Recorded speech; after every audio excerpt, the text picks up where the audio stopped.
fatigue. Okay? That's a really important finding, I think. Over 90% of the stoppages were caused for reasons other than fatigue. Almost 90% of the sample we had for stoppages occurred from the people who were in the upper third or the middle third of the building. And these were more likely to stop than participants from the lower level. Most participants actually reported that they did not feel the need to take rest stops. Okay? And this is an example here from somebody who started from the 73rd floor, who was in the overweight category, BMI 27, and we asked the question, did you ever get tired and have to stop? Physically, no. The guy says, categorically, no.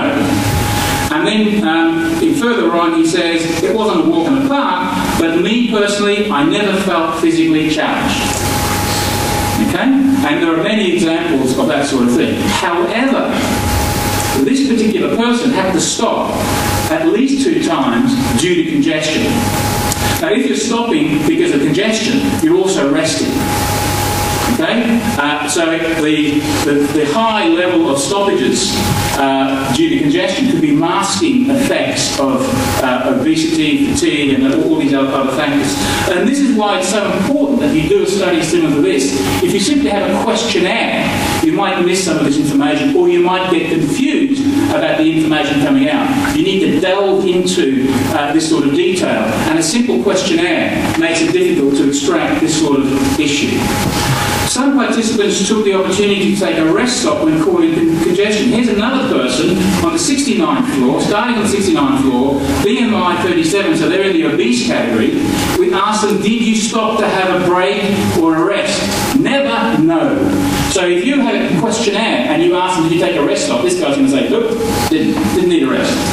But then when we asked them what they were doing, this person said, well, I would sit on the, when they were stopped due to congestion, he'd sit on the step, he'd actually sit on the step and watching what other people are doing, and then he'd get up and start moving. So clearly, by default, these participants who were forced to stop due to congestion or other external reasons were also resting and recovering. So again, this sort of information could be masking issues about fatigue. Of the 21, and so we didn't find many people who actually said they had to stop to rest. We found 21 people in our study who actually said, I have to stop to rest. And also we found 18 participants who did not stop at all. And so we're comparing those two groups. They're small groups, admittedly, but we're comparing the two. If we look at the rest stoppers, what characterised the rest stoppers, 85% of those were female. In the group that did not have to stop to rest, 50% of those were female. Over 62% of the rest stoppers had medical conditions. 11% of those who did not stop to rest also had medical conditions. 69% of rest stoppers were overweight or in the obese categories. 72% of those who did not stop were overweight or obese. So there's mixed information coming in there. 60% of the rest stoppers were not physically active, yet 67% of those who did not stop were also not physically active. Okay, so we need to be careful about some of the assumptions we're drawing about why people stopped and so on. What we found from our studies is that BMI and level of fitness do not appear to be indicators of whether or not a rest stop was required. However, the high stoppage rate due to congestion and other factors may mask the impact of BMI and fitness in the stop frequency. Okay, we want to move on to travel speeds. We were interested in finding out how quickly people move down the stairs. It's important to note here how far this distance is. So if you were travelling downstairs, C in WTC 1, you actually, from the top of the building to the ground level, you travel almost 1.5 kilometres. That's a long way. So the people are travelling a long distance in these stairs. Another important thing to note is what is the issue, what data do we have on people travelling the stairs? And we've got some of John Fruin's data from the 70s, and basically he did some studies looking at unobstructed stair travel speeds, and it's about 0.8 metres per second for 30 to 50-year-old males. If you look at Paul's work in the SFP handbook, travel speed between 0.22 at crush densities and about 0.5 metres per second at optimal densities.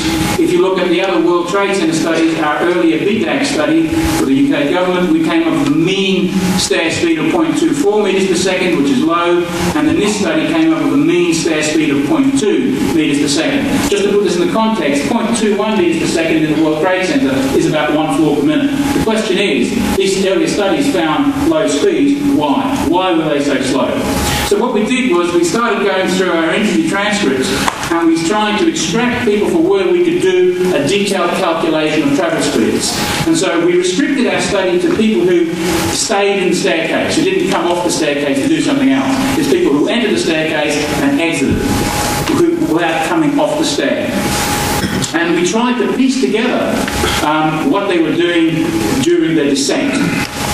We were asking them questions about what did they encounter firefighters, did they encounter high congestion, and you saw in the earlier presentation we used evacuation modelling to come up with different levels of service and ask people to pick which one matched the condition that they experienced in the stair. So we could not only understand them saying it was a high density, or was it through level of service E or F, or was it A, B, or C? So we wanted to correlate the description with actual numbers of congestion. And for this we relied on people's memory. What we did, and this is an example of some of the analysis we did, we can construct a floor time diagram of the descent of people in the World Trade Centre. These diagrams have been used in the past by a lot of people. Jay Paul's pioneered the use of these many years ago, and we found them a useful tool here. What we've done is we've added to that. Here you'll notice the colour on the various parts of the descent. The colour represents the level of service. If you've got a red part, that means that part of the descent was a level of service E or F, high density. And if you have a green area, it's low density, A or B. And by looking at the slope of these lines, you can get the average travel speed, and also noting periods where people stopped. And so you can take into account stoppage. And from this, using this type of information, we can construct what I call a fluid map. This is a fluid map of the building evacuation of the World Trade Centre. Basically, this is the vertical here. Each of these represents one of the floors in the World Trade Centre. And you can see we've taken this in 6-minute time slices.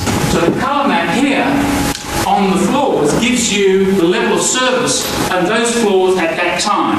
And because you've got multiple bars, it means you've got multiple information from other people, and this is corroborating what people have said. So here, for example, we've got 1, 2, 3, 4, 5 people saying this was high density, level of service E or F at this point in time over these floors. So we get corroboration of people's stories as well.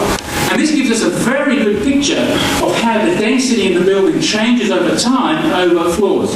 This is the first time this sort of thing's been done, but it's extremely useful because it gives you insight into how the density is changing throughout the building, throughout time. And from that, you can deduce why the travel speeds are so low.